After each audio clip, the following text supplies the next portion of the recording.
আমি পলাশ শাস্ত্রী বলছি।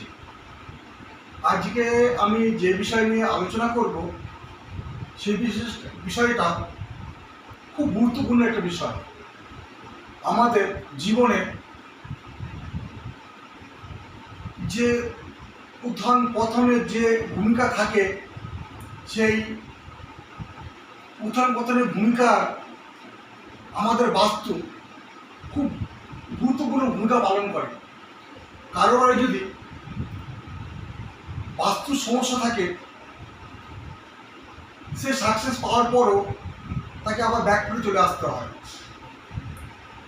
এর জন্য আজকে আমি আমাদের এক গুরুত্বপূর্ণ কোণ, যাকে ঈশান কোণ বলা হয়, সেই ঈশান কোণ নিয়ে আলোচনা করব। এই ঈশান কোণ একটা বাড়ির পুরো পরিবেশই চেঞ্জ করে ফেলতে পারে। আমি দীর্ঘদিনের জ্যোতিষ চর্চায় আমি বহু মানুষকে দেখেছি, তাদের সব ভালো আছে, কিন্তু শুধু বাস্তুর কারণে আজ আর তাদের অস্তিত্ব খুঁজে পাওয়া যাচ্ছে না। তো এই ঈশান কোণ আমাদের বাস্তু মতে উত্তর পূর্ব দিকটাকে আমরা ঈশান কোণ বলি। এই উত্তর পূর্ব দিকে আমাদের বাস্তু দেবতা মাথা দিয়ে রাখে। তো আমি সেই হিসাবে বলবো যে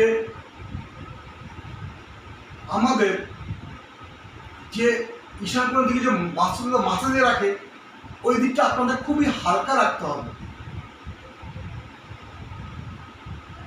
যেটা আগে একটু বলে নিলে আপনাদের বুঝতে সুবিধা হবে। আমাদের বাস্তুশাস্ত্র মতে ঈশান কোণে ভগবান শিব ও বৃহস্পতি বিরাজ করে। তো ঈশান কোণে আমাদের সবসময় হালকা রাখা উচিত। কিন্তু আমি দেখেছি ম্যাক্সিমাম বাড়িতে এই কোণটাকে প্রাধান্য দেওয়া হয় না সেভাবে। কিন্তু এই কোণটা একটা বাড়ির অপমৃত্যু যোগ তৈরি করতে পারে। তো আমি সেখানে বলবো যে ঈশান কোণে আপনারা কি করবেন আর কি করবেন না।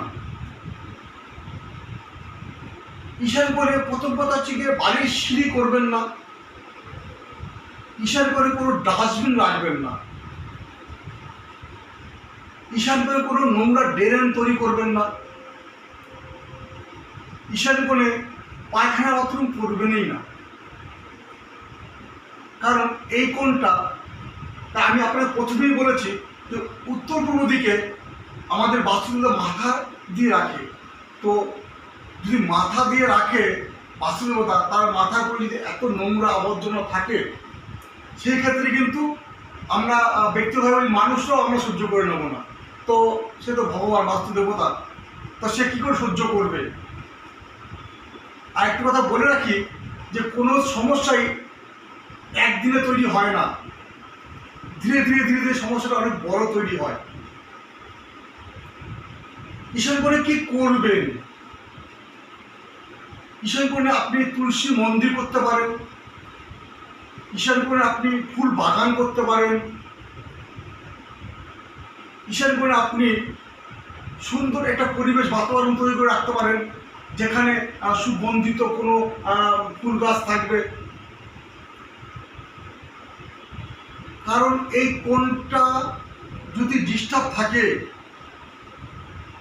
সেই ডিস্টার্ব বাড়িতে কোনো যদি বিবাহিত যুক্ত ছেলে বা মেয়ে থাকে, তার বিবাহিত যে সমস্যা তৈরি হবে, তার সাথে তার বিয়ে যে হয়েও যায়, তার সাংসারিক জীবনে ডিস্টার্ব চলে আসবে, অর্থের অভাব আসবে, কারণে অকারণে বাড়িতে আইনি সমস্যা আসবে।